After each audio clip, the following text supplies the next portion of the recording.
Hello viewers, মনির feeling চ্যানেলের পক্ষ থেকে আমি মিষ্টি। আমাদের ভিডিওগুলোর নোটিফিকেশন সবার আগে পেতে চাইলে নিচে থাকা সাবস্ক্রাইব বাটন ক্লিক করে পাশে থাকা বেল আইকন এক্ষুনি প্রেস করে রাখুন। আর আমাদের ভিডিওগুলিতে লাইক দিয়ে শেয়ার করতে মোটেও ভুলবেন না। হ্যালো বন্ধুরা, একটি বিশেষ ঘোষণা। আমি ভীষণ অসুস্থ। আপনাদের মন জয় করার জন্য গল্প নিয়ে হাজির হয়েছি। আশা করছি আমার কথাগুলো মন দিয়ে শুনবেন। আমাদের এই চ্যানেলে কিছুদিনের জন্য কাজ বন্ধ থাকবে, আর হ্যাকার গল্প এবং মাইন্ড সিটির গল্পের পরবর্তী পার্টগুলো আমাদের দ্বিতীয় চ্যানেলে আসবে। সেখানে কন্টিনিউ কাজ চলবে। চ্যানেলের লিঙ্ক ডেসক্রিপশন বক্সে এবং কমিউনিটিতে শেয়ার করা হবে। অবশ্যই আপনারা সাপোর্ট করবেন। আপনাদের ভালোবাসাই আমার সব। ধন্যবাদ।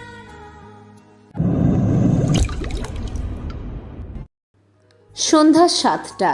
সোহেল আর নীলা ধানমন্ডির একটা লেকের পাড়ে বসে আছে। আকাশটা অন্ধকারে ঢেকে গেছে। শীতের সন্ধ্যা।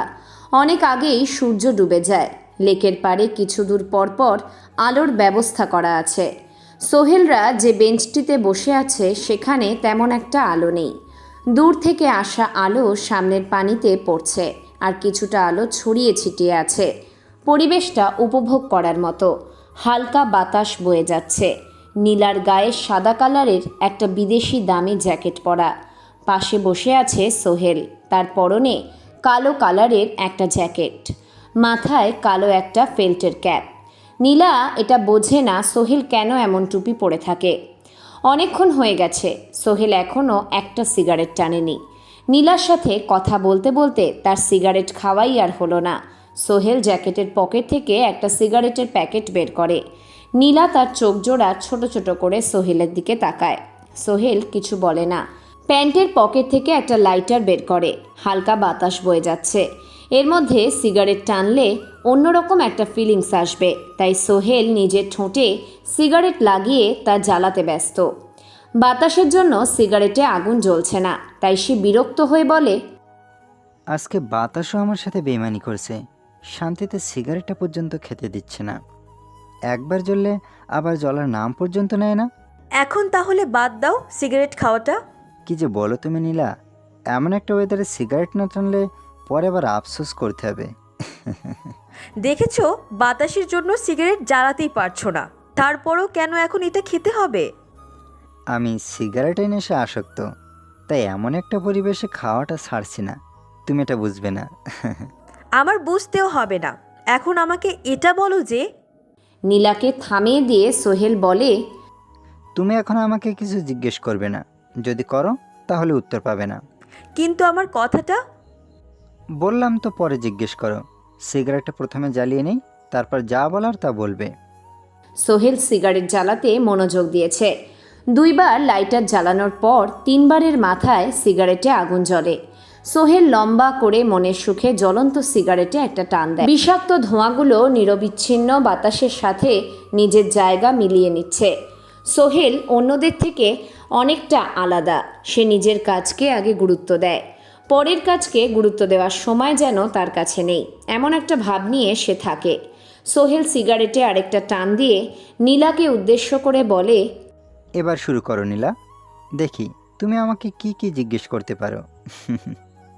2টা প্রশ্ন করব আমি, আর তুমি 2টা প্রশ্নের একটা জবাব দিবে, পারবে না? সোহেল হাসে নীলার কথা শুনে। মেয়েটা হঠাৎ করে আজীব আজীব প্রশ্ন করে বসে।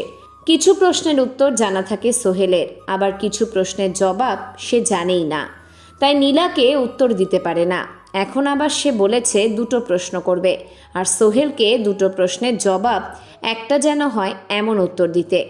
কেমন সে প্রশ্ন হতে পারে? সোহেল অনেক সময় ভাবে নীলা যদি রাফিয়ানে যোগ দিত তাহলে মেয়েটা সবাইকে মাইন্ড গেমে হারিয়ে নিজে সেই সিংহাসনে বসে যেত। কিন্তু নীলা এসব রাফিয়ান সম্পর্কে জানে না, আর রাফাতকে টপকানো এটা অসম্ভব ছাড়া কিছুই না। এবার সোহেল বলে, প্রশ্ন করো এবার, আমি চেষ্টা করব উত্তর দেওয়ার জন্য। প্রথম প্রশ্ন, রাফাতকে কবে শেষ করবে? দ্বিতীয় প্রশ্ন, আমাকে কবে বিয়ে করবে? সোহেল ভাবেনি নীলা তাকে এমন 2টো সহজ প্রশ্ন করবে। সোহেল বলে, রাফাতকে যে কোনো একদিন মেরে দেব, আর যেদিন মারব তার পরের দিনই তোমাকে বিয়ে করব। কবে তুমি রাফাতকে মারবে আর কবে জানি আমাকে বিয়ে করবে, এটা তুমি আর সৃষ্টিকর্তাই জানে। চিন্তা করবে না, আমি অতি তাড়াতাড়ি একটা চান্স কাজে লাগাবো আর রাফাতকে মেরে দেব। নীলা কিছু বলে না। সে জানে ছেলে মানুষ কেমন। একটা মেয়েকে যদি একটা ছেলে পছন্দ করে বা ভালোবাসে, মেয়েটা যা বলে সাধারণত ছেলেটা তা করে দেয়। কোনো ছেলে আবার মানুষ খুন করতে পিছপা হয় না। সোহেলের পকেটে থাকা মোবাইলটা বেজে ওঠে। সোহেল বিরক্ত হয়ে পকেটে হাত দেয়। এই অসময়ে আবার তাকে কে ফোন করেছে? সে পকেট থেকে মোবাইলটা বের করে দেখে রাফাত কল দিয়েছে। মোবাইল কানে লাগায় সোহেল, কিন্তু কেউ কোনো কথা বলছে না। সোহেল জানে সে আগে কথা না বললে রাফাত কথা বলবে না, তাই সে বলে, হ্যাঁ বলো। তুই কোথায় আছিস এখন? এই তো ধানমন্ডির দিকে। তাড়াতাড়ি করে গুলশানের নাইট ক্লাবে চলে আয়। তুই কি এখন নাইট ক্লাবে আছিস নাকি? তাড়াতাড়ি করে চলে আয়, আমি অপেক্ষা করছি। সোহেল কিছু বলতে যাবে এর আগেই ওই পাশ থেকে রাফাত কলটা কেটে দেয়। এখন আবার গুলশান যেতে হবে। সোহেল চিন্তা করে সে এখন যাবে না। রাফাত যা বলবে সাথে সাথে তার কথা শুনতে হবে নাকি, এটা স্থির করেই রেগে মেগে বসে থাকে সোহেল। তার এমন অবস্থা দেখে পাশ থেকে নীলা বলে ওঠে, কে ফোন করেছিল? কে আর ফোন দেবে, রাফাত দিয়েছে। তুমি এমন রেগে আছো কেন? রাফাত কি বলেছে তোমাকে? কি আর বলবে, এখন তার কাছে যাওয়ার জন্য। এখন তোমাকে কি প্রয়োজন হতে পারে? তার সাথে আমাকে এখন নাইট ক্লাবে যেতে হবে। শালা বড় মাফিয়া হয়েছে দেখে কি হয়েছে, তার সব কথা শুনতে হবে এমন কোনো কারণ আছে নাকি? মাথা ঠান্ডা করো সোহেল, আজকে রাফাতকে মারার একটা বড় সুযোগ আছে। সুযোগ আছে? সেটা কেমন? নীলা বসা থেকে উঠে দাঁড়ায়। সোহেলের হাত থেকে সিগারেটের প্যাকেট আর লাইটারটা নিয়ে একটা সিগারেট জ্বালায়। হালকা করে একটা টান দিয়ে ধোঁয়াগুলো ছাড়তে ছাড়তে বলে, সোহেল, তুমি 3-4 বারে একটা সিগারেটের মধ্যে আগুন জ্বালিয়েছ, কিন্তু আমার একবারই লেগেছে জ্বালানোর জন্য। কারণটা জানতে চাও? সোহেল বোকা বনে যায় নীলার এমন আচরণে। নীলা কোনো একদিন বলেছিল সে সিগারেট খায়, বিজনেসম্যানদের নাকি সিগারেট খেতে হয়। সেদিন সোহেল নীলাকে সিগারেট এগিয়ে দিয়েছিল, কিন্তু নীলা সিগারেট খায়নি, কম দামি সিগারেট থাকায়। তাহলে আজকে কি হলো? সেই কম দামি সিগারেটই টানছে। ব্যাপারটা কেমন যেন। কি হলো, কিছু বলছো না যে? কি আর বলবো, যা বলার তুমিই বলো। কেন, তুমি একবার চেষ্টা করে সিগারেট জ্বালাতে পারছো? তুমি যখন প্রথমবার আগুন জ্বালাতে চেষ্টা করেছো তখন বাতাসের জন্য পারোনি, তাই তুমি রেগে আবার জ্বালাতে গেলে, কিন্তু কি হলো, জ্বলেনি। এটার প্রথম একমাত্র কারণ হলো রাগ, তুমি তোমার রাগটাকে কন্ট্রোল করতে পারোনি, তাই সিগারেট আগুন জ্বালাতেও তোমার দেরি হয়েছে। তুমি যে বললে রাফাতকে মারার আজকে একটা সুযোগ আছে, সেটা কি? রাফাত আজকে নাইট পার্টিতে যেয়ে অনেক মদ পান করবে, কারণ তার সাথে আজ সকালে ভার্সিটিতে যে ঘটনা ঘটেছে সে এটা মনে করবে আর মদ খাবে। তুমি তাকে বাধা দিবে না। যখন তার নেশা হয়ে যাবে তুমি বাইরে এসে রাফাতকে মেরে দিয়ে চলে যাবে। তারপর তো রাফাত বেচারা ফিনিশ। কিন্তু রাফাত তো মদ খেলেও তার নেশা হয় না। আরে বোকা, আজকে অনেক মদ খাবে রাফাত, নেশা না হয়ে কোথায় যাবে? দেখা যাক কি হয়। আমি তোমার সাথে যাব। না, তোমার যাওয়ার প্রয়োজন নেই, তোমাকে আবার চিনে ফেলবে রাফাত। সে আমার চেহারা এখন পর্যন্ত দেখেনি, তাহলে আমাকে চিনবে কি করে? সোহেলের মনে পড়ে যায় ওই দিনের হারুনের দোকানে বসে আড্ডা দেওয়ার কথাটা। সেদিন নীলার মুখে মাস্ক পরা ছিল, কেউ তাকে দেখতে পায়নি। তাহলে রাফাত কিভাবে চিনবে? এটা ভেবেই সোহেল বলে, তুমি বাসা থেকে রেডি হয়ে গুলশান চলে এসো, আমি বাইক নিয়ে রাফাতের কাছে। আমি যেটা বলেছি সেটা মনে থাকে যেন। মনে থাকবে, যাও তুমি, এবার তাড়াতাড়ি করে যাও। নীলা সিগারেটে আরেকটা টান দিয়ে তার হাতে থাকা সিগারেটের বাকি অংশটা নিচে ফেলে পা দিয়ে পিষে ফেলে। নীলা এখানে আসার আগে তার নিজের গাড়িটা নিয়ে এসেছে, আর সোহেল তার বাইকটা নিয়ে এসেছে। সোহেল নিজের বাইকটা স্টার্ট দেয়। তার উদ্দেশ্য এখন গুলশান নাইট ক্লাব, যেখানে দাঁড়িয়ে অপেক্ষা করছে রাফাত। অনেকক্ষণ হয়ে গেছে রাফাত দাঁড়িয়ে আছে, এখনও সোহেলের দেখা মেলেনি। আর অপেক্ষা করতে পারছে না রাফাত, তাই সে নাইট ক্লাবের ভিতর প্রবেশ করে। নীল, লাল, সবুজ ঝিকিমিকি বাতির আলোয় পুরোপুরি অন্য একটা জগৎ তৈরি হয়েছে এখানে। ছেলেমেয়েরা ডিজে গানের তালে তাল মিলিয়ে নাচতেছে।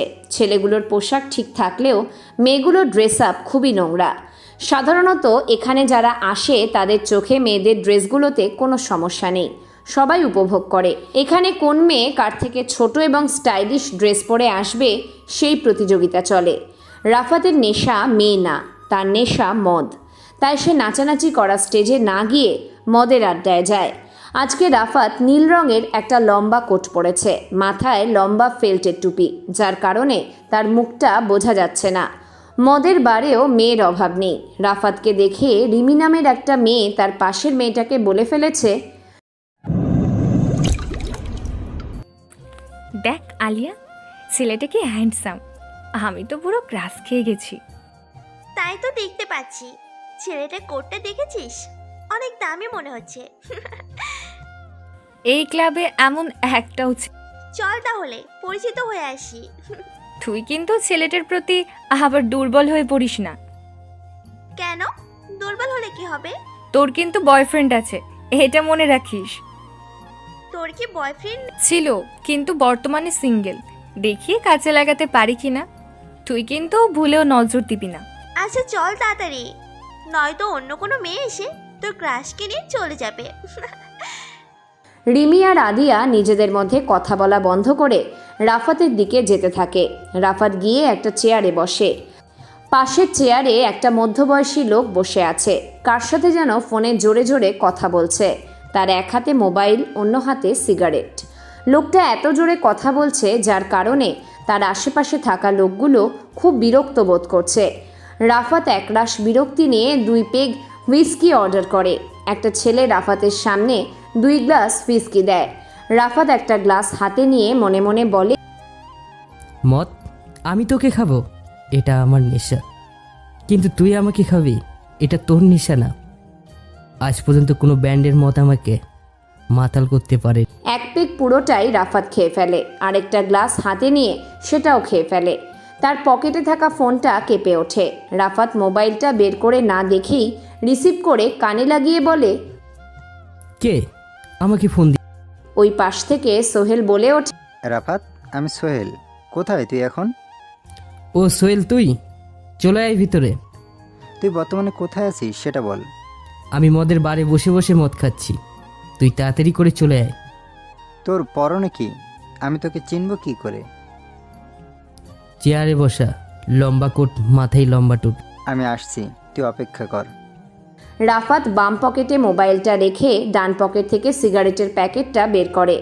একটা সিগারেট ঠোঁটে লাগায়, কিন্তু সিগারেটে আগুন জ্বালানোর জন্য লাইটারটা সাথে নেই তার। পাশে বসা লোকটার কাছে চেয়ে দেখবে আছে কিনা। থাকতেও পারে, কারণ তার হাতে যেহেতু সিগারেট রয়েছে। রাফাত লোকটাকে জিজ্ঞেস করতে যাবে, তখনই রাফাতের সামনে কেউ লাইটার ধরিয়ে আগুন জ্বালিয়ে দেয়। রাফাত লম্বা করে একটা টান দিয়ে বাম হাতের আঙুলের ফাঁকে রাখে। সে পিছনে ফিরে তাকায়। 2টা মেয়ে দাঁড়িয়ে আছে। 2টো মেয়ের পরনে শর্ট ড্রেস, কোমরের অনেক অংশ দেখা যাচ্ছে। রাফাত মেয়ে দুটোর নিচের দিকে আর তাকায় না। সে বুঝতে পারছে মেয়েগুলো প্রায় প্রতিদিনই এখানে আসা যাওয়া করে। রাফাত কিছু বলে না, মনের সুখে সিগারেট টানতে থাকে। রাফাতের সিগারেটে আগুন জ্বালিয়ে দেওয়া মেয়েটা হচ্ছে রিমি। তার পাশে থাকা আদিয়া মেয়েটা রাফাতের শরীর টিপে দিচ্ছে। রাফাত এতে ভীষণ রেগে যায়। সে নিজের রাগটাকে কন্ট্রোল করে। মেয়েগুলো কি করতে চায় এটা দেখার অপেক্ষা রাফাতের। নাইট ক্লাবের মেয়েরা কেমন হতে পারে সবারই কম বেশি জানা আছে।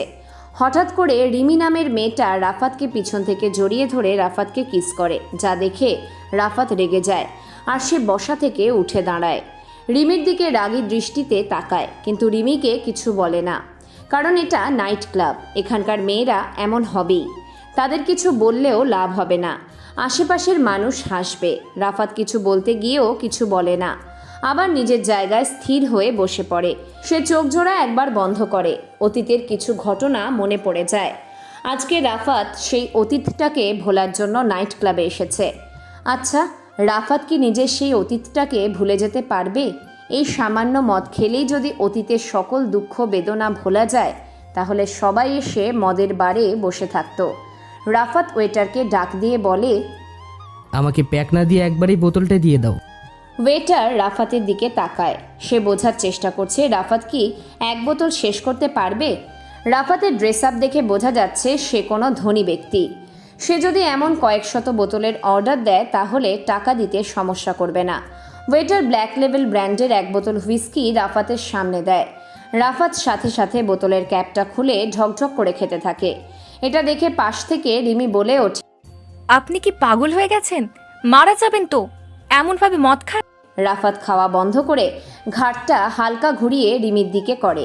মেয়েটা যে কোনো একটা টেনশনের মধ্যে আছে এটা তার চোখ দেখেই বোঝা যাচ্ছে, কিন্তু এটা কি রাফাতের জন্য টেনশন নাকি অন্য কিছু বোঝার মতো অবস্থায় নেই সে।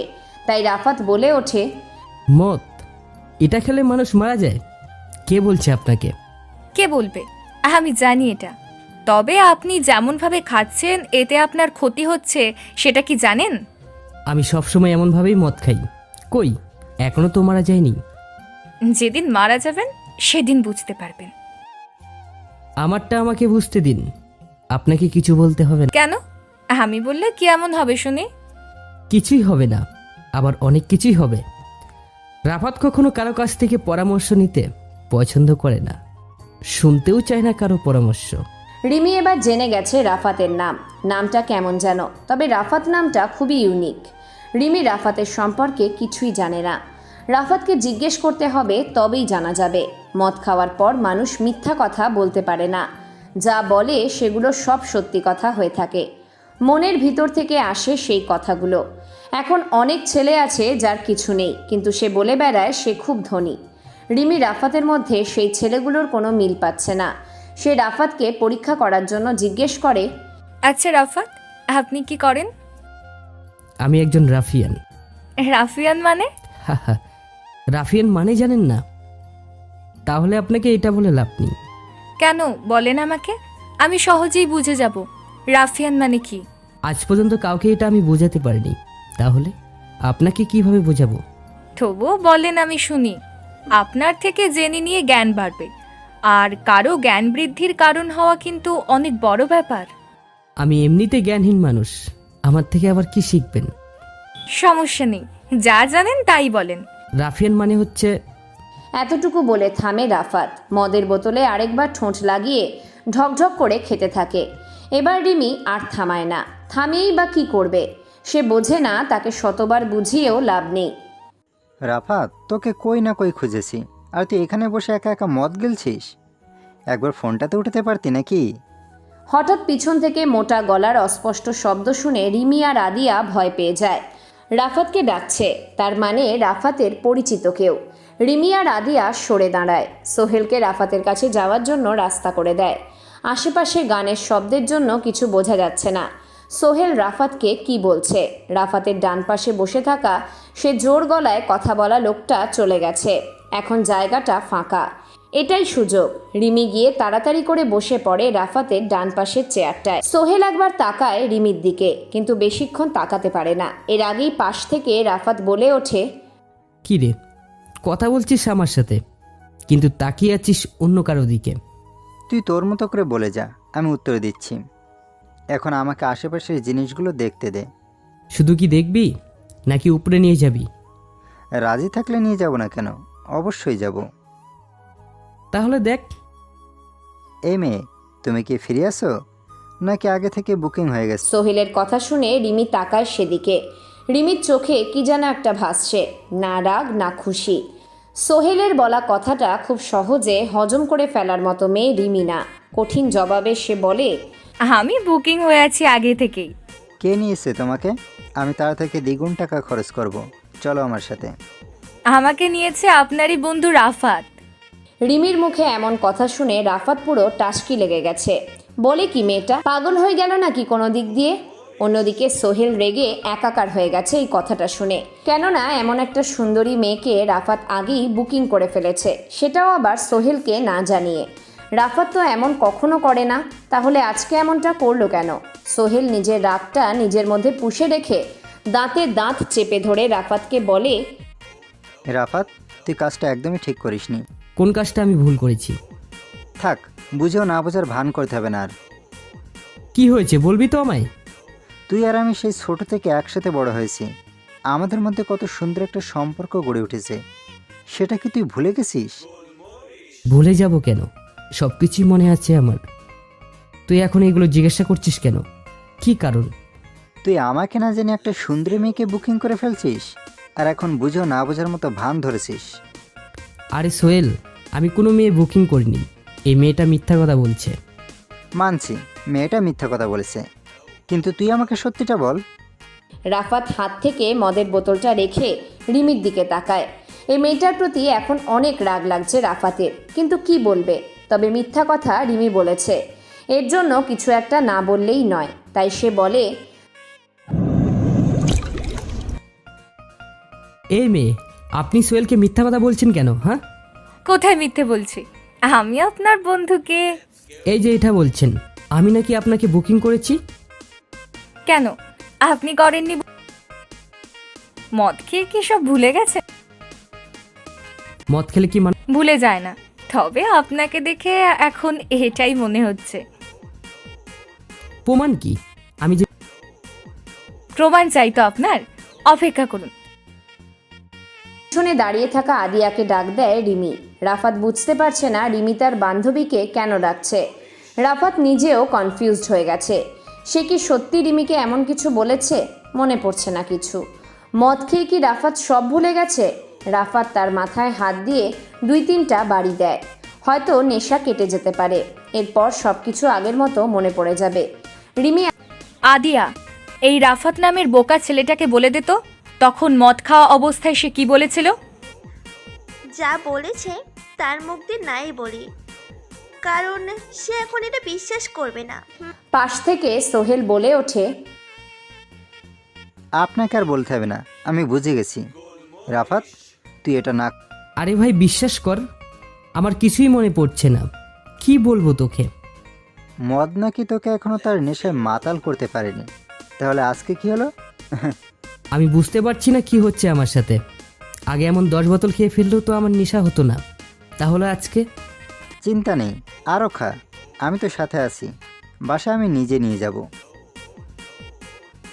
হাহা, আজকে আর মদ খাবো না। মদ খাওয়া শেষ। এখন একটা মেয়ে হল। পাশেই তো বসেছে, উপরে নিয়ে চলে যা, তাহলেই তো হয়। উপরে যাওয়া লাগবে না, নিচে একটু নাচানাচি করব। তুই এখানে থাক, আমি যাচ্ছি। রাফাত মদের বোতলটা শেষ করে বসা থেকে উঠে দাঁড়ায়। সে একটু সামনে এগিয়ে যায়। মিউজিক ম্যান জোরে জোরে মিউজিক বাজাচ্ছে।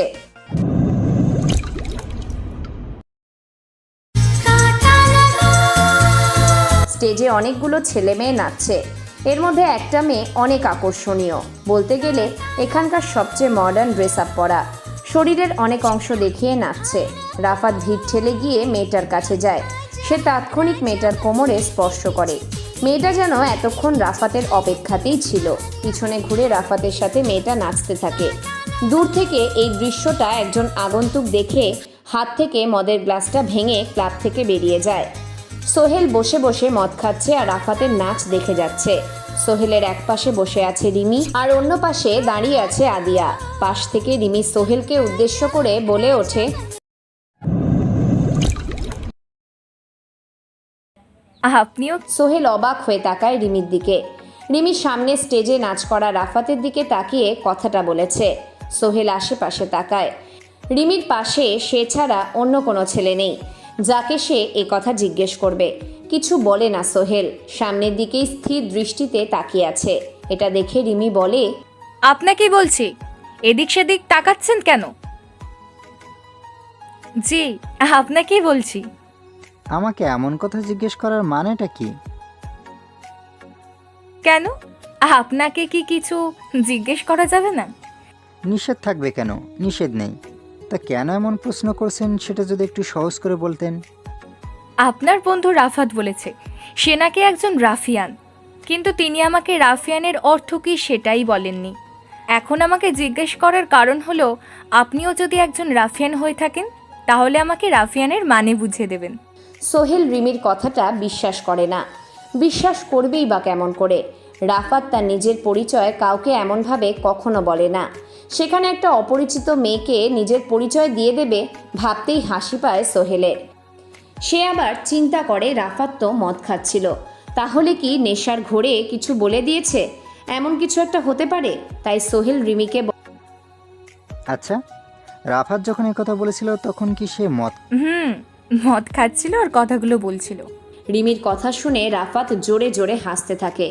এটা দেখে রিমি বলে ওঠে, আপনি পাগলের মতো করে হাসতেছেন। হাসবো না কেন সেটা বলেন। রাফাত মদ খাওয়া অবস্থায় মাতাল হয়ে কি না কি বলেছে আর আপনি সেটা সত্যি ভেবে নিয়েছেন। কি বোকা মেয়ে আপনি।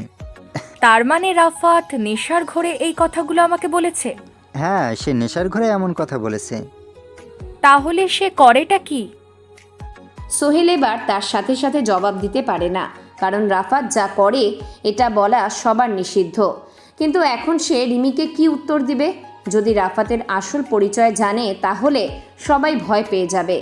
এর চেয়ে যে কোনো কিছু একটা বলে দেওয়া ভালো হবে। তাই সোহেল রাফাতের নামে মিথ্যা একটা পরিচয় বলে, আমি আর রাফাত একত্রে ছোট একটা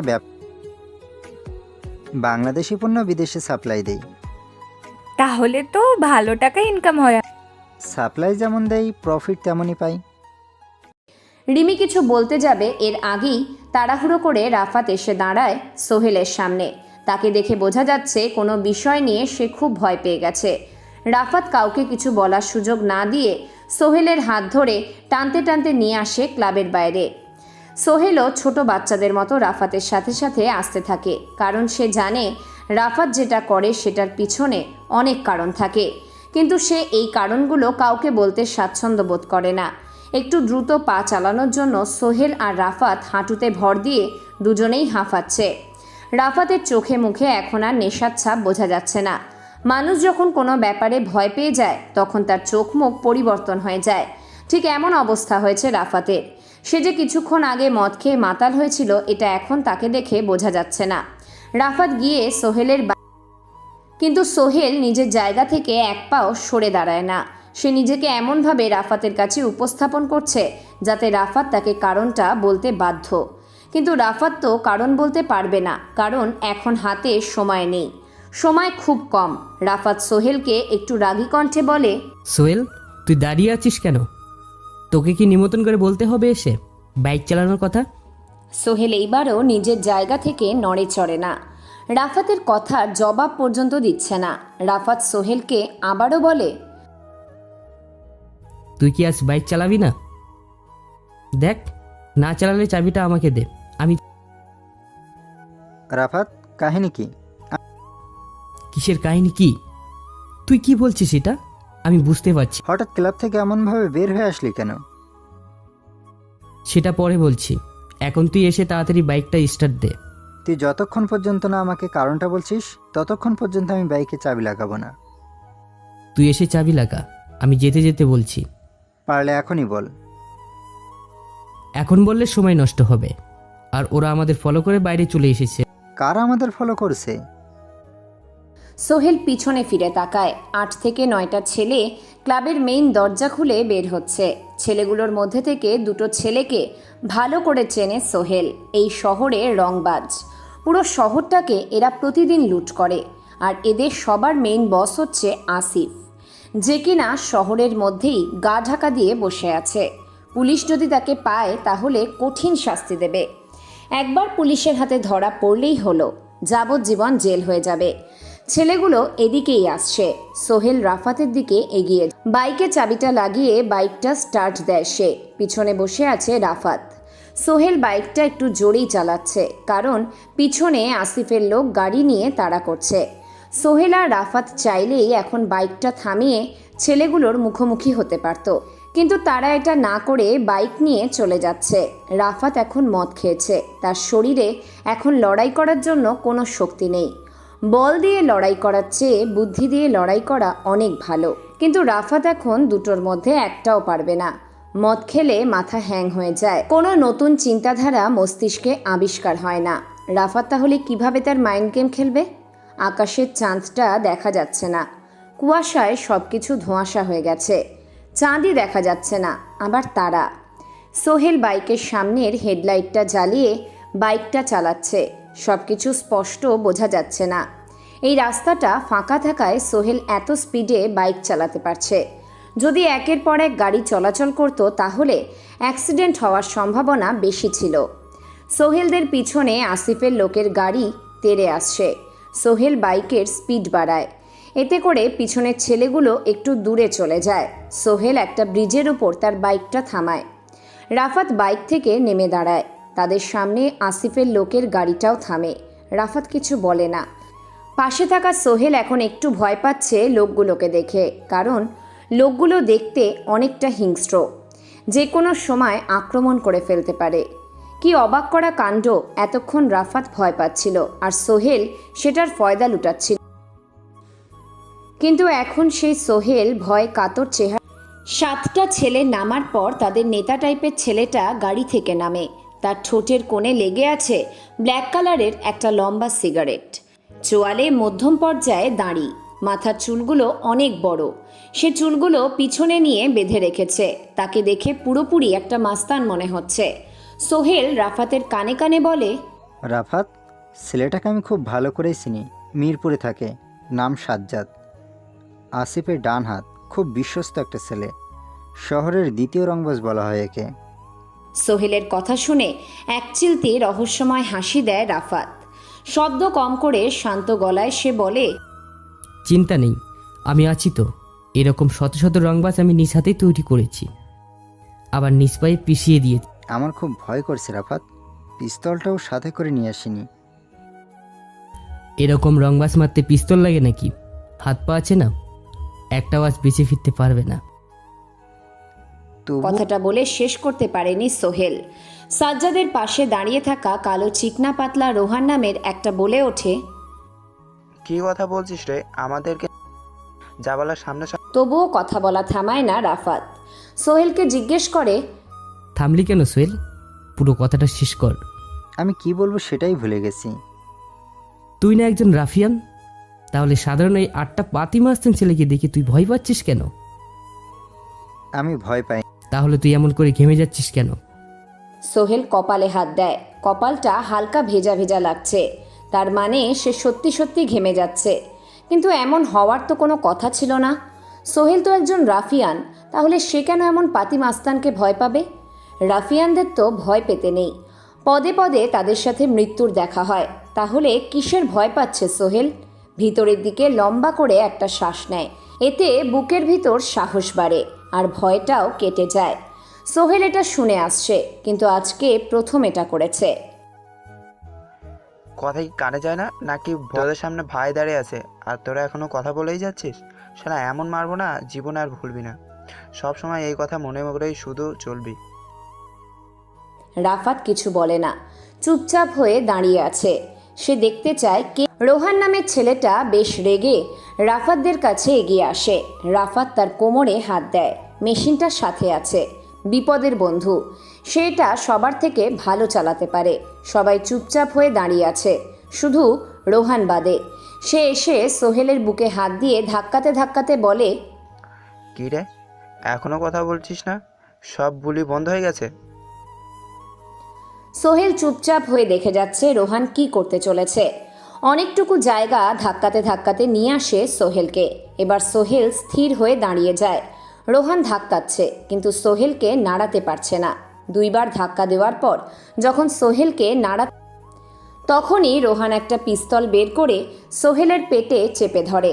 সোহেল বুঝতে পারছে রোহান যে তার পেটে পিস্তল ঠিক। 7টা বুলেট আছে এতে, পুরোটাই রিলোড দেওয়া।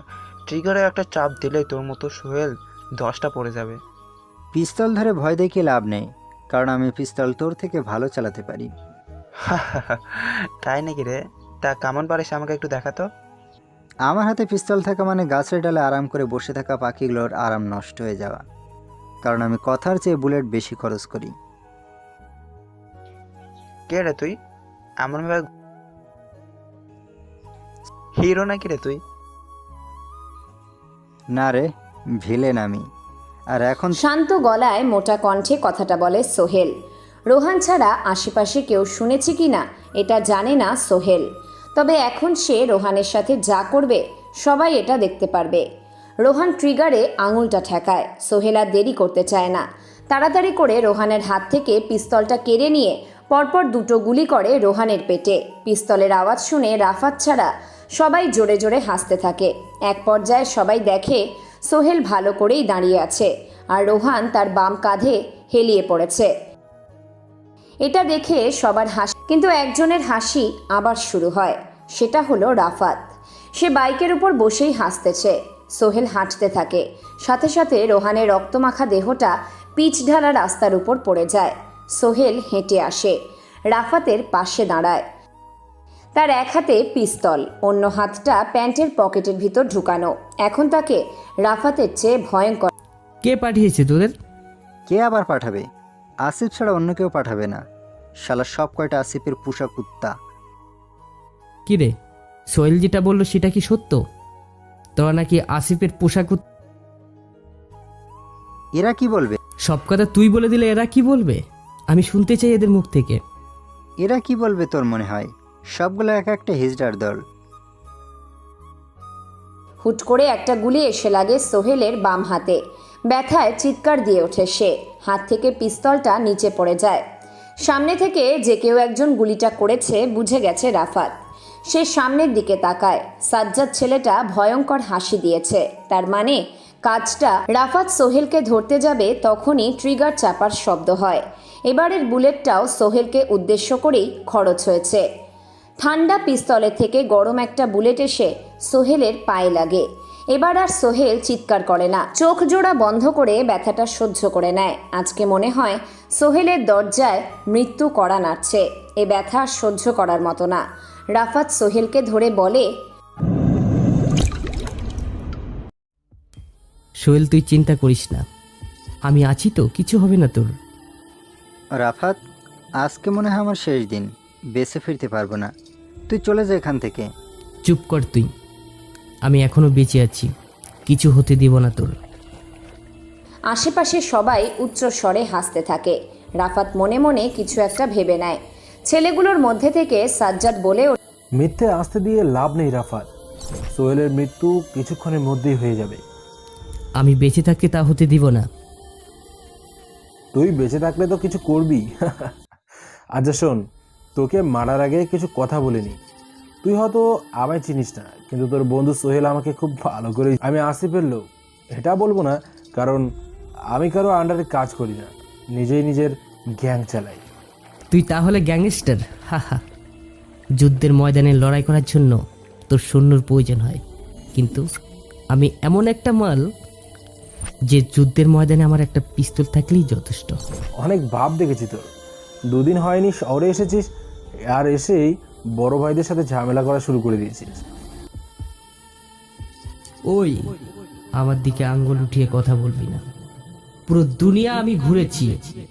একটা কথা মনে রাখিস, আমার আগমনে অনেক সেটা আমার জানার বিষয় না। এই শহরটা আমার। গলির 10-15টা ছেলেকে সাথে নিয়ে ঘোরাঘুরি করে নিজেকে একটা শহরের বড় ভাই ভাবা আর বোকা স্বর্গে বাস। আমার সম্পর্কে একটু জেনে নিবি। আমি কি বলি 10-15টা ছেলেকে সাথে নিয়ে নিজেকে ভাই ভাবি, নাকি শহরের অর্ধেকটা জুড়ে আমার রাজত্ব চলে? ভুলে যায় এই কথা, কারণ এই রাফাত যে শহরে পা রাখে সে শহরটা তার নিজের হয়ে যায়। রাফাতের কথা শুনে অনেক বেশি রেগে যায় সাজ্জাদ। কেননা তার লোকের সামনে দাঁড়িয়ে তাকে অনেক খারাপভাবে অপমান করে যাচ্ছে রাফাত নামের এই নতুন ছেলেটা। সাজ্জাদের পাশে দাঁড়িয়ে থাকা মোটা তাজা শরীরের অধিকারী পুলক নামের ছেলেটাকে, পুলক, যা তো ছেলেটাকে আমার পরিচয়টা ভালো করে দিই। পুলক এগিয়ে আসে রাফাতের দিকে। রাফাত হাত দুটো তার লম্বা কোটের পকেটে ঢুকিয়ে দাঁড়িয়ে আছে। পুলক রাফাতকে মারতে যাবে, তখনই 5-5টা ব্ল্যাক কালারের দামি গাড়ি এসে থামে রাফাতদের পিছনে। সাজ্জাদ সহ তার দলবল তাকিয়ে আছে গাড়িগুলোর দিকে। পুলক রাফাতের কোটের কলারটা চেপে ধরে। রাফাত তীক্ষ্ণ দৃষ্টিতে তাকায় পুলকের দিকে। মোটা তাজা ছেলেটার সাহস দেখে তো সে অবাক হয়ে যাচ্ছে। পুলকের চোখে মুখে কোনো ভয়ের রেখা নেই। রাফাত এমন একটা লোক খুঁজছিল যে কিনা তার সামনে দাঁড়িয়ে তার আসল পরিচয় জেনেও রাফাতের কলার ধরার সাহস করবে। রাফাত চুপ করে দাঁড়িয়ে আছে। শোনা যায় চুপ করে থাকা ব্যক্তিরা নাকি খুব রহস্যময় আর ভয়ঙ্কর হয়ে থাকে। সবার দৃষ্টি যখন গাড়িগুলোর দিকে, তখনই গাড়ি থেকে অনেকগুলো কালো কোট পরা ছেলে নেমে সামনের দিকে আসতে থাকে। প্রতিটা ছেলের হাতে M4A1। এই মেশিনের এত পাওয়ার যে তার একটা ছোট বুলেট যে কোনো মানুষকে নিমেষেই মৃত্যুর দিকে ঠেলে দিতে পারে। ছেলেগুলোকে দেখতে অনেক ভয়ঙ্কর লাগছে। সাজ্জাদ সহ তার লোকেরা ভয় পেয়ে গেছে। এই ছেলেগুলো এখানে কেন এসেছে? সবার মনের ভিতর কেমন যেন মৃত্যু ভয় গ্রাস করেছে। এখনই মনে হয় কিছু হয়ে যাবে এমন অবস্থা। নীরব পরিবেশটাও যেন এটাই চাইছিল। রাফাত একটা ছেলেকে হাত দিয়ে ইশারা করে তার দিকে আসার জন্য। ছেলেটা রাফাতের কলারটা ছাড়িয়ে নেয় পুলকের কাছ থেকে। সে পুলকের বুকে সজোরে একটা লাথি মারে। পুলক নিচে পড়ে যায়। রাস্তায় পড়ার কারণে তার হাত যে ছুলে গেছে এটা তার শরীরের অবস্থা দেখেই বোঝা যাচ্ছে। রাফাত ছেলেটার হাত থেকে গানটা নিয়ে নিজের হাতে রাখে। হালকা করে গানের উপর হাত বুলাতে বুলাতে বলতে থাকে, আমি আমার নিজের পরিচয় নিজে দিতে পারি না, কিন্তু বুঝিয়ে দিই যে আমি কতটা হিংস্র আর ভয়ঙ্কর। কথাটা বলেই রাফাত M4A1 দিয়ে 3টা গুলি করে। প্রতিটা বুলেট গিয়ে পুলকের বুকে লাগে। পুলক জোরে একটা শ্বাস নিয়ে আস্তে আস্তে করে ছাড়তে থাকে। আরেকবার যে ভিতরের দিকে শ্বাস নেবে এই সুযোগ হয়ে ওঠেনি তার। রক্তমাখা দেহটা দুই পক্ষের সামনে পড়ে আছে। রাফাত এবার সাজ্জাদকে উদ্দেশ্য করে বলে, আমি তোকে অনেক আগে থেকেই চিনি, আলাদা করে পরিচয় দিতে হবে না। এই শহরে কে কি করে, কার কি কাজ, কতটা ক্ষমতা, সব আমার জানা আছে। চিন্তা করিস না, তোকে সহজেই মেরে দিব, কষ্ট দিব না। ভাই, কে আপনি? হা হা, শুনতে চাস আমার পরিচয়? তার আগে একটা ঘটনা শোন। কালকে রাতে আমার খুব ভালো ঘুম হয়েছে। ঘুমের মধ্যে কোনো খারাপ স্বপ্ন দেখিনি। এখন তো শীতকাল, সারাক্ষণ কেমন যেন শীত শীত করছিল। একটা হিম হাওয়া শরীরের উপর দিয়ে চিন্তা করছিলাম আমি শুয়ে থেকে উঠে কম্বলটা গায়ে নেব, কিন্তু আমি সেটা না করে ঘুমিয়ে পড়ি। সকালে উঠে দেখি আমার গলা পর্যন্ত কম্বলটা টেনে দেওয়া। তুই আর ভাবিস না আমার মা আছে তাই এমন কিছু করবে। এটা আমার ক্ষমতা। চাইলে শহরটাকে ধ্বংস করে দিতে পারি, কিন্তু এটা আমি করি না। থাক, তোকে আর কিছু বলবো না। সাজ্জাদের চোখে মুখে হাসির একটা ঝলক দেখা যাচ্ছে, এমন যে মৃত্যুর হাত থেকে রক্ষা পেয়ে গেছে। সবাই এটা লক্ষ্য করেছে। সাজ্জাদ দৌড়ে গিয়ে রাফাতের পায়ে পড়ে যায়। সে রাফাতের পা দুটো চেপে ধরে বলতে থাকে, ভাই, আপনি মাফ করে দেবেন আমাকে। তাহলে অনেক অনেক ধন্যবাদ আপনাকে আমার জীবন ভিক্ষা দেওয়ার জন্য। আমি কখনো তোকে বলেছি মাপ করে দিব? কেন ভাই, এই মাত্রই তো বললেন তোকে আমি আর কিছু বলবো না। তুই দেখি বোকা একটা ছেলে, আমার কথা মানে না বুঝে আমার পায়ে এসে পড়েছিস। আমি তোকে মাপ করব না। পাশে সোহেল জ্ঞান হারায় হারায় অবস্থা। এর মধ্যেই সে বলে ওঠে, এই কুত্তার বাচ্চাটাকে ছাড়বি না, সব কটাকে কুত্তার মতো। সোহেল, তুই কোনো চিন্তা করিস না, আমি সবগুলোকে নিজ হাতেই মারবো। কথাটা বলেই রাফাতের হাতে থাকা গানটা সাজ্জাদের দিকে তাক করে। সাজ্জাদ একটা ঢোক গেলে ভয়ে তার সমস্ত শরীর কাঁপছে। যমদূতের সামনে যেন দাঁড়িয়ে আছে ছোট একটা মানুষের মৃত্যুটা হঠাৎ করেই হয়ে যায়। সৃষ্টিকর্তা ছাড়া অন্য কারো হাত থাকে না এতে। মাস্তান, সন্ত্রাস, চোর ডাকাতের জীবন সেই সকল লোকদের হাতে শেষ হয় যারা সন্ত্রাসবাদ, খুন খারাপিতে লিপ্ত থাকে। সাজ্জাদ এই শহরের একটা মাস্তান, বলতে গেলে অর্ধেক শহরটাই রাজত্ব করে। সে তার ক্ষমতার অপব্যবহার করছে। তার বিরুদ্ধে কথা বলার কেউ ছিল না, কিন্তু আজ রাফাতের সামনে পা ধরে বসে আছে। নিয়তি মানুষকে কোথায় নিয়ে এসেছে। রাফাত তার মাথার বড় টুপিটা খুলে পাশে দাঁড়িয়ে থাকা ছেলেটার হাতে দেয়। সবাই তাকিয়ে আছে রাফাতের দিকে। এখন স্পষ্ট বোঝা যাচ্ছে গাড়িগুলোর আলোয় রাফাতের মুখটা। সাজ্জাদ ভালো করে তাকিয়ে দেখে রাফাতের মুখটা। সে অনেক আগেই কখনো দেখেছে, কিন্তু সেটা কোথায় মনে করতে পারছে না। রাফাত সাজ্জাদের দিকে তাকায়। কি ভাবছে সাজ্জাদ? রাফাত জিজ্ঞেস করে ফেলে, কি রে, কি ভাবছিস তুই? আমার মুখটা খুব পরিচিত লাগছে, তাই তো?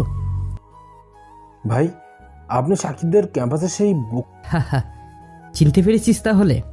কিন্তু এটা কিভাবে সম্ভব? এই পৃথিবীতে সব কিছুই সম্ভব। তা না হলে তুই আজ আমার পায়ের নিচে থাকতি না, আর আমিও গান হাতে নিয়ে তোর সামনে থাকতাম না। ভাই, আপনার কি চাই সব দিয়ে দেবো আমি। শুধু আপনি আমার প্রাণটা ভিক্ষা দেন ভাই, প্লিজ। আমি তো সেই মন্দ প্রাণটাই চাই, সো দিবি আমাকে? ভাই এটা ছাড়া যা বলবেন আমি দিয়ে দেবো, এটা পারবো না। আমার তো তোর প্রাণটা চাই। আমি এটা দিতে আমি কিছু চাইবো আর সেটা পাবো না, এটা কি করে হয়? আমি যা চাই তা পাই, আর না পেলে সেটা জোর। একটা সেকেন্ড দেরি করে না রাফাত, পরপর 5টা বুলেট সাজ্জাদের বুকে মেরে দেয়। সাজ্জাদ কাঁপতে কাঁপতে নিচে পড়ে যায়। আস্তে আস্তে তার দেহটা নিস্তেজ হয়ে পড়ে। বাকি ছেলেগুলো ভয় পেয়ে পিছাতে থাকে। রাফাত এটা দেখে মাসুদ নামের বডিগার্ড মাসুদ, একটাকে বাঁচিয়ে রেখে সবগুলোকে মেরে দে, যাতে সে যে আসিফকে বলতে পারে রাবাত তার নিজের খেলা শুরু করে দিয়েছে। যে খেলার মধ্যে সাজ্জাদ নামে গুটিটা শেষ, আরও রয়েছে, তার মধ্যে তুইও মরবি। আমি সোহেলকে নিয়ে হাসপাতালে যাচ্ছি, তুই তোর কাজ শেষ কর। মাসুদ কতিপয় কম কথা বলে, শান্ত শিষ্ট থাকতে খুব পছন্দ করে, কিন্তু সে শান্ত হলেও তার কাজ একদমই অশান্ত। কেউ যদি তাকে মানুষ খুন করতে বলে তাহলে সে চোখের পলকের আগেই মানুষ মেরে ফেলতে পারবে, কোনো দ্বিধাবোধ করবে না। রাফাত সবচেয়ে বেশি বিশ্বাস করে এই মাসুদকে, আর দলের সবচেয়ে সাহসীও এই মাসুদ। রাফাত দুটো বডিগার্ডকে ডাক দেয়, ইশারা করে সোহেলকে সাবধানে গাড়িতে নেওয়ার জন্য। সোহেল জ্ঞান হারিয়ে ফেলেছে, দুটো গুলি লেগেছে, একটা হাতে অন্যটা পায়ে। রাফাত গাড়ির কাছে গিয়ে দাঁড়ায়। একটা গার্ড এসে গাড়ির দরজাটা খুলে দেয়। রাফাত গাড়িতে গিয়ে বসে পড়ে। একটা গাড়ি বাদে সবগুলো গাড়ি জায়গাটা ত্যাগ করে। রাত 10টা। রাফাত হাসপাতালে একটি বেঞ্চের উপর বসে আছে। আশেপাশের মানুষজন কেমন যেন একটা বিশৃঙ্খলা সৃষ্টি করেছে। কারো আপনজন হারানোর কান্না, আবার কারো শেষ নিঃশ্বাস আগ মুহূর্তের অবস্থা দেখে কান্না। কেমন যেন বিরক্ত হয়ে যাচ্ছে রাফাত। হাসপাতালের গন্ধটাও ভালো লাগছে না তার, কিন্তু উপায় নেই, কি করবে? রাফাতের মাথা ব্যথা করছে। সে কখনো এত পরিমাণে চিন্তা করেনি যতটা আজ করতে হয়েছে। কারণ একটাই, প্রাণের চেয়েও প্রিয় বন্ধু সোহেলের অপারেশন হচ্ছে। কি হবে ভাবতে পারছে না সে। এখন বারবার সোহেলের সাথে কাটানো ছোটবেলার কথা মনে পড়ে যাচ্ছে। রাফাত মাথাটা নিচু করে কোনোই দুটো হাঁটুর ওপর রেখে নিজের হাতের দিকে তাকায়। এই হাত দিয়ে রাফাত কত মানুষ মেরেছে এটা সে নিজেও, কিন্তু আজ এই হাত কাঁপছে। নিজের বন্ধুর রক্তমাখা দেহটা সেই হাত দিয়ে ধরেছে। রাফাত মনে মনে ভেবে নেয়, যেই করি হোক আসিফকে খুঁজে বের করতেই হবে, তাকে মারতেই হবে। কিন্তু আসিফ এখন কোথায়? ভাবতে গেলে রহস্যের মায়াজাল সামনে চলে আসে। আসিফ তো গা ঢাকা দিয়েছে, তাকে খুঁজে পাওয়াটা এত সহজ বলে মনে হবে না। এই পৃথিবীতে খুঁজলে সব কিছুই পাওয়া যায়। কথায় আছে, ভালো করে সন্ধান করলে সৃষ্টি। এটা তো সামান্য ঢাকা শহরের সামান্য ছোট একটা পাতিমাস্তান। সময় লাগবে না রাফাতের। প্রতিটা শহরে একটা করে বড় ডন থাকে, কিন্তু ঢাকা শহরে একটা নয়, দুটো ডন, সাজ্জাদ আর আসিফ। রাফাত একটা ডনকে শেষ করেছে, অন্য আরেকটা রয়েছে। বসা থেকে উঠে দাঁড়ায় রাফাত। সময় অনেক হয়ে গেছে, এখনও বের হচ্ছে না ডাক্তার সাহেব। তাহলে কি সোহেলের কিছু হয়ে গেছে? কিছু বুঝতে পারছে না সে। রাফাত অপারেশন থিয়েটারের দিকে তাকায়। লাল বাতিটা নিভে গেছে। অপারেশন থিয়েটার থেকে দুজন ডাক্তার বের হয়, তাদের মুখে সার্জিক্যাল মাস্ক লাগানো। রাফাত সামনে এগিয়ে যায়, তার চোখে মুখে জানার অধীর আগ্রহ। কি অবস্থা এখন তার বন্ধু সোহেলের? একজন ডাক্তার রাফাতের সামনে এগিয়ে আসে। তিনি মুখ থেকে মাস্কটা খুলে আপনি রোগীর কি বন্ধু কেন? ওনার পরিবারের লোকজন কোথায়, তাদেরকে জানানো হয়েছে? পরিবার বলতে আমি ছাড়া তার কেউ নেই এই পৃথিবীতে। আমায় বলুন, কি হয়েছে? টাকার প্রয়োজন? কত টাকা লাগবে? আরও কত টাকা লাগবে? আমি সব দিয়ে দিব, কোনো সমস্যা নেই। আমার বন্ধুকে আমি সুস্থ দেখতে চাই। আপনি এত অস্থির হবেন না। আমি বলছি আপনার বন্ধু এখন মোটামুটি সুস্থ, তবে হাত আর পা নাড়াচাড়া করতে পারবে না কিছুদিন। কতদিন লাগবে সোহেল সুস্থ হতে? দেখুন, এটা তার রেস্টের উপর ডিপেন্ড করে। সে যদি নিয়ম মেনে চলাফেরা করে তাহলে অতি তাড়াতাড়ি সুস্থ হয়ে যাবে, আর নিয়ম ভঙ্গ করলে কি হবে সেটা তো বুঝতেই পারছেন। আমি আশা করি আপনি ওনার খেয়াল রাখবেন। আর একটা কথা, সোহেল এখান থেকে ছাড়া পেতে আপনি চাইলে কালকে বিকেলের দিকে যেতে পারবেন। সকালের দিকে পারা যায় না। দেখেন, এটা হাসপাতাল, এখান থেকে অনেক ঝামেলা পেরিয়ে তারপর যেতে হবে। আমরা এসে সকালে চেক করব, তারপর মেডিসিন দিয়ে বিকেলের দিকে রিলিজ করে দিব। কি ঝামেলা পেরোতে হবে বলেন, আমি ঝামেলা সমাধান করে দিই। ডাক্তার সাহেব অনেক অবাক হচ্ছে, কেননা দুটো গুলি খাওয়া মারাত্মক রোগীকে তিনি সকালে নিয়ে যেতে যাচ্ছেন। রাতে অপারেশন হয়েছে, এখন 12 ঘন্টা না হতেই উনি নিয়ে যাওয়ার চিন্তা করছেন। এতে রোগীর তো আরও খারাপ অবস্থা হবে, সেটা কি এই ব্যক্তিটা বুঝতে পারছেন না? রাফাতের ভিতরে এরকম দু একটা অস্থিরতা কাজ করছে, মানুষের ভিতরে তো করে, কিন্তু রাফাত এত অস্থিরতা প্রকাশ করছে কেন বুঝতে পারছে না ডাক্তার সাহেব। তাই তিনি রাফাতকে জিজ্ঞেস করেন, আপনি এত যাওয়া যাওয়া করছেন কেন? হাসপাতালে কি কোনো সমস্যা থাকলে বলেন, আমি অন্য জায়গায় শিফট করে দেই। আমার চেয়ে সোহেলের বেশি শত্রু, তাই তাকে এখানে রাখা যাবে না। আমি দেখছি কি করা যায়। আমি কালকেই সকালে সোহেলকে নিয়ে যেতে চাই, বাসায় ডাক্তারের ব্যবস্থা আমি করব। আপনি হাসপাতালের যাবতীয় খরচ দেওয়া শেষ করেন, তারপরে নিয়ে যাবেন সকালে। সব কিছু কমপ্লিট করা হয়ে গেছে, এটা নিয়ে আপনাকে চিন্তা করতে হবে। আপনি শুধু সোহেলকে নিয়ে একটু চিন্তা করেন, কিভাবে তাকে অতীত। ডাক্তার সাহেব রাফাতের দিকে তাকায়, মাথা থেকে পা পর্যন্ত স্ক্যান করেন তিনি। দেখেন বড়লোক একটা ভাব আছে, কিন্তু সে তার বন্ধুর জন্য এত টাকা কেন নষ্ট করছে? হাসপাতালের বিল অনেক হয়েছে, এটা তো সম্ভব না। একটা বন্ধুর প্রতি আরেকটা বন্ধুর এমন নিবিড় সম্পর্ক আজকালকার যুগে কেউ কারোর জন্য এরকম করে না। ডাক্তার রাফাতকে উদ্দেশ্য সব বিল কি কি মনে হয় আপনার? করতে পারেন, সমস্যা নেই। বিল তো অনেক এসেছে, এত টাকা কি আপনি? রাফাত মনে মনে অনেক কিছু ভাবছিল যে ডাক্তার সাহেব অন্য কোনো প্রশ্ন করবে, কিন্তু এমন নিঃসংকোচ প্রশ্ন ভাবতেই হাসি পাচ্ছে রাফাতের।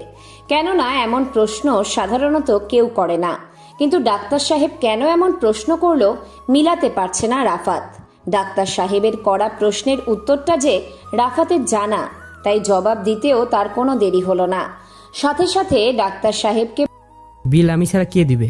আমি দিয়েছি। ওনার আমি ছাড়া সোহেলের কেউ নেই। বুঝতে পারছি, তাহলে দুজন একসাথে থাকেন? জি। সোহেলের কাছে কখন যেতে? তাকে এখনই কেবিনে শিফট করা হবে, সকালের আগে জ্ঞান ফিরে আসবে। সাথে কথাটা বলে চলে যায় ডাক্তার সাহেব। রাফাত আজকে অনেক টেনশনে আছে, কিন্তু এখনো পর্যন্ত একটা সিগারেটও খেতে পারলো না। হাসপাতালে সিগারেট খাওয়া নিষিদ্ধ। রাফাত এখন একটা সিগারেট জ্বালাবেই, আর পারছে না সে। একটা সিগারেট ঠোঁটের কোণে লাগিয়ে ভাবতে থাকে, সিগারেট মৃত্যুর কারণ, আবার এই সিগারেটই মানুষকে মৃত্যুর হাত থেকে রক্ষা করে। কথাটা খুব রহস্যময় হলেও এটাই বাস্তব। কেউ বলবে লেখক কি পাগল? সিগারেট মানুষকে মৃত্যুর হাত থেকে রক্ষা করে? সিগারেটের প্যাকেটের গায়ে লেখা থাকে ধূমপান করা স্বাস্থ্যের জন্য ক্ষতিকর, কিন্তু এটা যেমন ক্ষতিকর দিক, আবার অন্যথায় আছে মানুষের মাথায় যখন কোনো গভীর চিন্তা ঘোরাফেরা করতে থাকে, তখন একটা বা দুটো সিগারেট খেলে সেই চিন্তা দূর হয়ে যায়। সবাই সিগারেটের খারাপ দিকটাই দেখে আসছে, আজ পর্যন্ত কেউ চিন্তামুক্ত করার বিষয়টা লক্ষ্য করেনি। করবে কি করে? যারা সিগারেট খায় না তারা জানবে কি করে এটা খেলে কি হয়? রাফাত হাসপাতাল থেকে বেরিয়ে রাস্তায় চলে আসে। লম্বা পিচ ঢালা রাস্তা, অনেক পথ যেতে হবে তাকে। কত পথ যেতে হবে তা নিজেও জানে না। রাত অনেক হয়ে গেছে, কুয়াশায় চারপাশ ঢেকে গেছে। রাস্তায় তেমন একটা গাড়ি নেই, মানুষজন তো বলতে নেই। সবাই নিজ ঘরে অবস্থান করছে, কারণ শহরে এই রাতে বের হওয়া ঠিক না। শহরে খুন খারাপি বেড়ে গেছে, মানুষজনের মনের ভিতরে একটা ভয় ঢুকে গেছে। সবারই নিজের জীবনের একটা মূল্য আছে। যদি কেউ একটা লোককে বলতো, তুই তোর প্রাণটা দিয়ে দে, আমি তোকে এই পুরো পৃথিবীটা দিয়ে দেব, তবু কেউ নিজের প্রাণ পাখিটা দিত না। একটা প্রাণের মূল্য অনেক বেশি, যেটা ভেতর থেকে বের হয়ে গেলে আর ভিতরে ঢুকানো সম্ভব হয় না। নিজেদের প্রাণ রক্ষার জন্য সবাই তাদের ঘরে অবস্থান করছে। রাফাত নিজের বাসার উদ্দেশ্যে যেতে থাকে। ঠোঁটের কোণে সিগারেটটা এখনও ঝুলে আছে। হয়তো কিছুক্ষণ সময়ের ব্যবধানে জ্বলন্ত সিগারেটটাও শেষ হয়ে আসবে, আর রাফাতের চিন্তাটাও বেড়ে যাবে।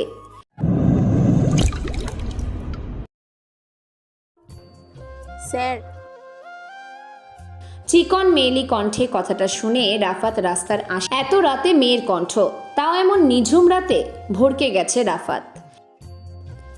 তার থেকে কিছু দূরে বড় কাঁঠাল গাছের নিচে একটা মেয়ে দাঁড়িয়ে আছে। মাথার উপরে বড় কাঁঠাল গাছ রয়েছে।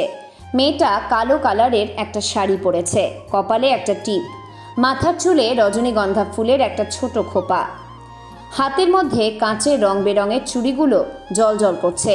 রাফাত মেয়েটার দিকে ভালো করে তাকিয়ে দেখে মেয়েটার পাতলা শাড়ি ভেদ করে কোমরের অনেক অংশ দেখা যাচ্ছে। রাফাত বুঝে গেছে সে মেয়েটাকে দেখেও না দেখার ভান করে চলে যেতে নিলে মেয়েটা রাস্তার পাশ থেকে বলে ওঠে, আমাকে পছন্দ হয়নি বুঝি? অভিমান করা কণ্ঠ। মেয়েটা যেন রাফাতকে অনেক রাফাত তার কথা শুনছে না বলে, যার কারণে রাফাতের প্রতি অভিমান করে কথাটা বলেছে। আর রাফাত তার অভিমান ভাঙাতে চলে আসবে এমনভাবে বলে সে। রাফাতও থমকে দাঁড়ায়।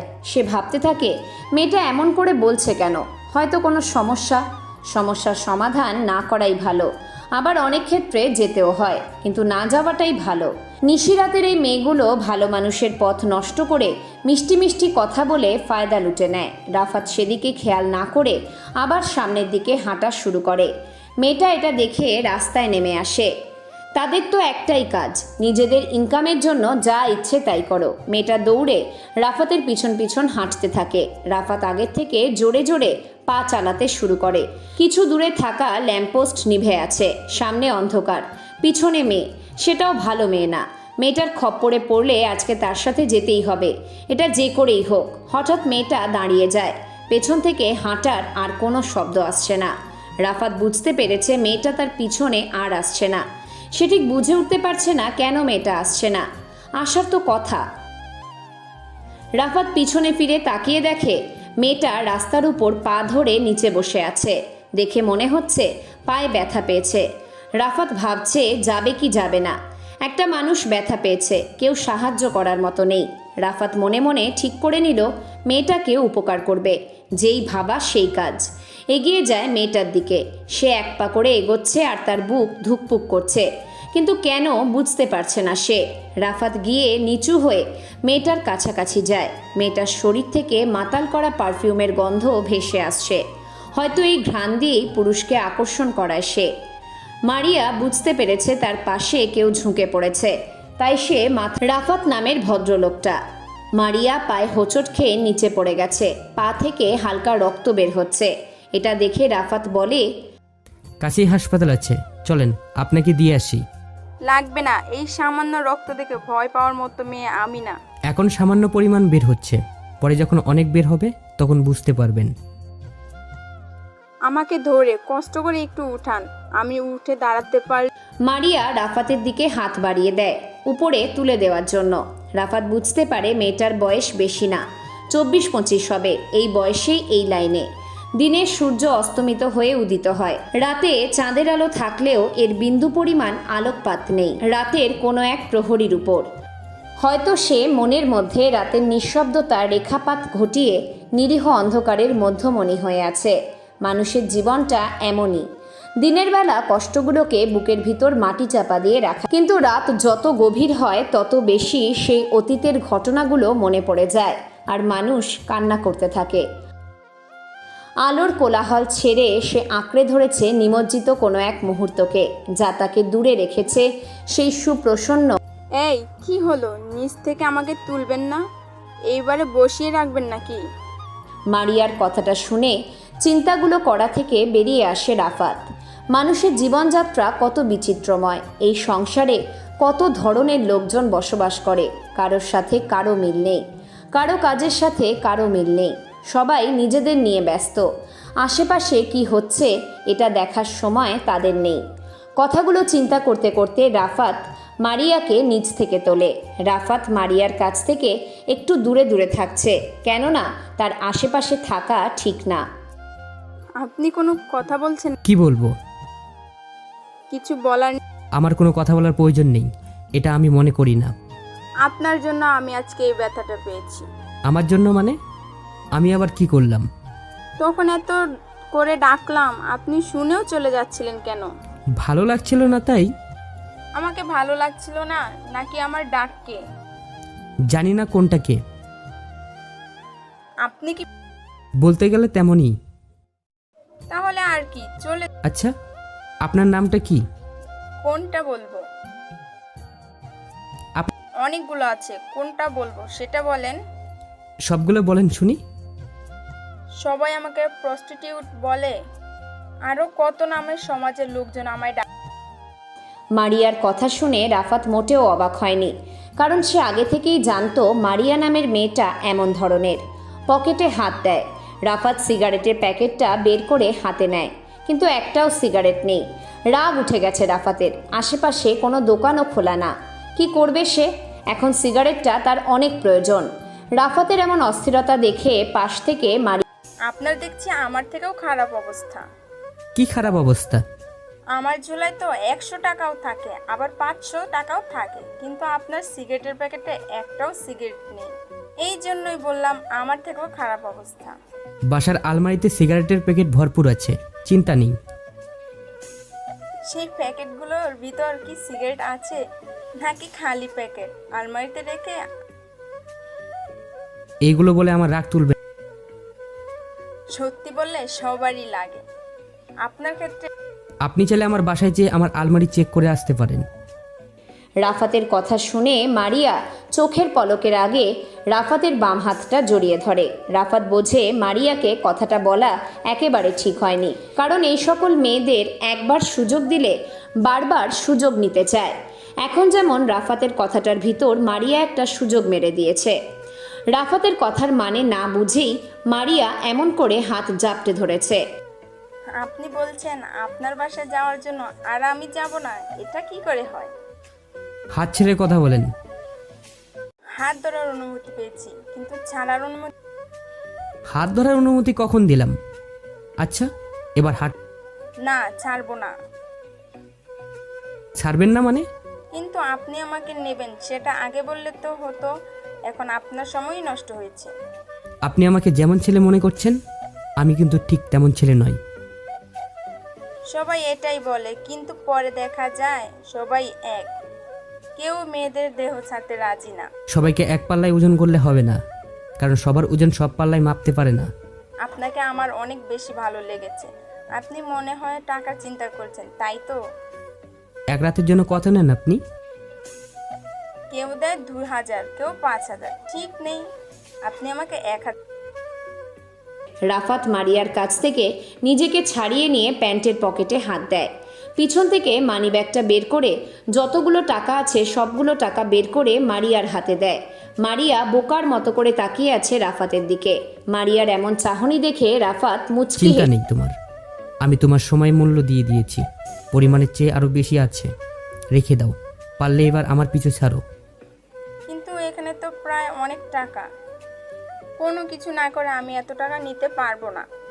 এই মেয়ে, কি পারবেটা কি তুমি? যেতে বললে যাচ্ছ না, আবার টাকা দিলে টাকা নিচ্ছ না, কি হয়েছে? আপনি তো জানেন আমি কেমন মেয়ে, কি চাই। যারা প্রতিনিয়ত সিগারেট খায় তারা দিনে একটা হলেও সিগারেট খায়, আর সিগারেট না পেলে তাদের কেমন লাগে বুঝতেই পারছেন। ঠিক তেমনিই প্রতিদিন পুরুষের সাথে ওই আজকে যদি কেউ না পাই তাহলে কি অবস্থা হবে আপনি তা বুঝতে পারছেন। টাকা তো পেয়ে গেলে, এবার খোঁজ করে দেখতে পারো কোনো পুরুষ আছে কিনা। আমার দ্বারা আপনার টাকা আপনার কাছেই রেখে দিন। আমি দেহ বিক্রি করে খেতে পারি, কিন্তু ভিক্ষুক নই। টাকাগুলো রাফাতের দিকে এগিয়ে দেয়। রাফাত এবার প্রচুর পরিমাণে রেগে গেছে। মেয়েরা যে এত পরিমাণ বিরক্তিকর এটা আজ রাফাত পদে পদে বুঝতে পারছে। আবার সব মেয়েরা এমন না, কিছু মেয়ে আছে কম কথা বলে, আবার কিছু মেয়ে আছে প্রয়োজনের চেয়ে বেশি কথা বলে। বেশি কথা বলা মেয়ে রাফাতের একটুও পছন্দ না। রাফাত কোমরের কাভার পয়েন্ট থেকে তার পিস্তলটা বের করে হাতে নিয়ে নাড়াচাড়া করতে থাকে। রাফাতের সাথে পিস্তল দেখে মারিয়া বোকা বনে যায়। সে মনে মনে ভাবতে থাকে, ছেলেটা তাহলে পুলিশ, কিন্তু তাকে দেখতে তো পুলিশের মতো লাগছে না। তাই সে রাফাতকে জিজ্ঞাসা করে, আপনার হাতে পিস্তল কেন? আপনি কি? আমাকে দেখে তো পুলিশ মনে হয় না, তবে গুন্ডা গুন্ডা একটা ভাব আছে। তুমি কি পুলিশ? কে কাছ থেকে দেখছে না? অবশ্যই দেখেছি। কাছ থেকে পুলিশ অফিসার দেখছি কিভাবে? আমার কাস্টমারের মধ্যে অনেকেই পুলিশ অফিসার। সবার হঠাৎ রাফাতের মোবাইলটা বেজে ওঠে। রাফাত কোটের পকেট থেকে মোবাইলটা বের করে। মেহরাব সাহেব ফোন দিয়েছে। কিন্তু এত রাতে হঠাৎ বুঝতে পারছে না রাফাত, কিন্তু কোনো একটা কারণ তো নিশ্চয়ই আছে। রাফাত কলটা রিসিভ করে না, মোবাইলটা হাতে রেখে দেয়। সে এখন রিসিভ করবে না, কারণ মারিয়া সামনে দাঁড়িয়ে আছে, তাকে বুঝিয়ে বিদায় করতে হবে। তুমি এবার যাও, টাকাগুলো রেখে দাও। আমার টাকা কে ফোন করেছিল? দরকারি ফোন, এটা তোমাকে বলা যাবে না। তুমি এবার যেতে পারো, ভুল করেও পিছনে পিছনে আসবে না। রাফাত পিস্তলটা পকেটে রেখে সামনের দিকে এগিয়ে যায়। মেহরাব সাহেব আবারও কল দিয়েছেন। রাফাত পিছনে ফিরে তাকিয়ে কলটা রিসিভ করে মোবাইল কানে লাগায়। ওই পাশ থেকে একটা কণ্ঠ বেজে ওঠে। হ্যালো বন্ধুরা, এই গল্প এবং হ্যাকার গল্পর পরবর্তী পার্ট পেতে আমাদের নতুন চ্যানেলটি সাবস্ক্রাইব করে পাশে থাকুন। ধন্যবাদ। আর এই চ্যানেলে আপাতত কাজ বন্ধ থাকবে।